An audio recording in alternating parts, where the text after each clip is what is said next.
turcas. Eu quero lembrar para o pessoal que está dizendo de uma eventual proximidade do Erdogan com os 50%, em função desses dados preliminares, inclusive compilados pela agência Anadolu, que é contestada pelo candidato oposicionista Kılıçdaroğlu. Né? Os dados oficiais, eles estão falando em uma proximidade muito grande aí entre os dois candidatos. Os dados compilados pela Anadolu falam em uma situação, nesse momento, de 49 a 45, chegando próximo a 95% da apuração.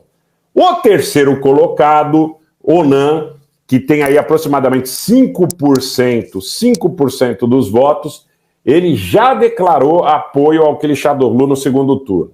Naturalmente, o prefeito de Istambul, que está também do lado dessa aliança, ele disse o seguinte, que mesmo sendo esse o resultado, 48 a 46, alguma coisa nesse sentido, muito próximo, que deveria, né, nesse momento, ser investigada a possibilidade de fraudes favoráveis ao Erdogan, tá? Então, eu não tenho, na realidade, nenhuma condição nesse momento de dizer que haveria, no segundo turno, que é certo, tá? Eu diria 99% certo, mas que haveria uma candidatura francamente favorita.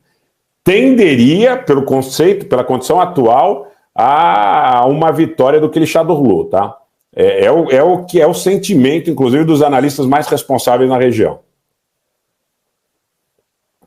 Denis Shibata, do Japão, boa noite a todos que estão chegando. Boa, não vi o Denis, Gesamari, obrigado por avisar. Um abraço para todos que nos acompanham de fora do Brasil, é um prazer muito grande tê-los conosco na noite desse domingo, 14 de maio, noite fria de outono em São Paulo, 18 horas e 58 minutos.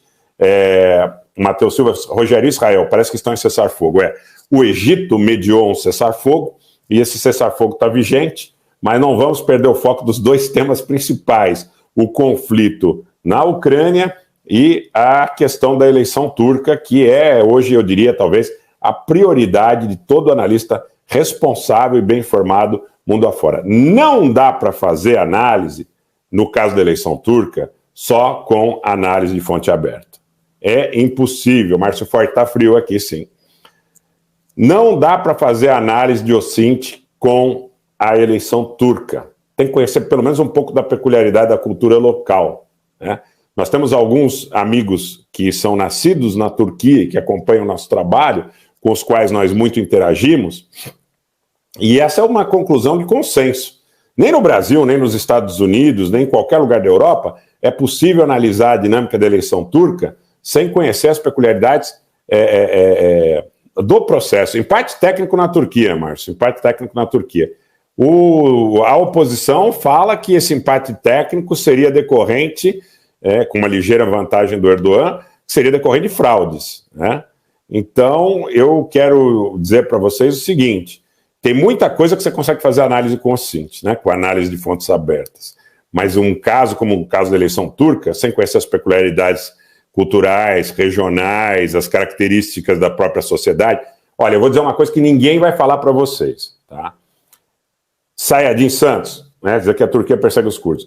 As regiões curdas, todas elas têm vantagem muito grande do Kılıçdaroğlu. As regiões que são etnicamente, vamos dizer assim, mais puramente turcas, elas tendem a mostrar uma vantagem para o candidato da situação Erdogan. É só ver o mapa de votação. Isso é uma análise simples e que dá para fazer com o OSINT. Só que, tá? Eu quero dizer para vocês o seguinte, que sem conhecer a peculiaridade local, tá? É impossível avaliar o cenário. E mesmo que nesse momento se apresentem ideias de que o Erdogan novamente vai atingir os 50%, alguma coisa nesse sentido, vocês podem esperar, e podem anotar aí também, uma madrugada muito quente em Istambul, em Ankara, em Erzurum e nas principais cidades da Turquia. E se nós tivermos aqui alguns dos nossos amigos que são turcos natos, que estejam assistindo a live, não é? Fiquem absolutamente tranquilos em relação a expressar as suas opiniões, tá? Esse é o fato, tá? É uma eleição que tem tudo a ver com o conflito.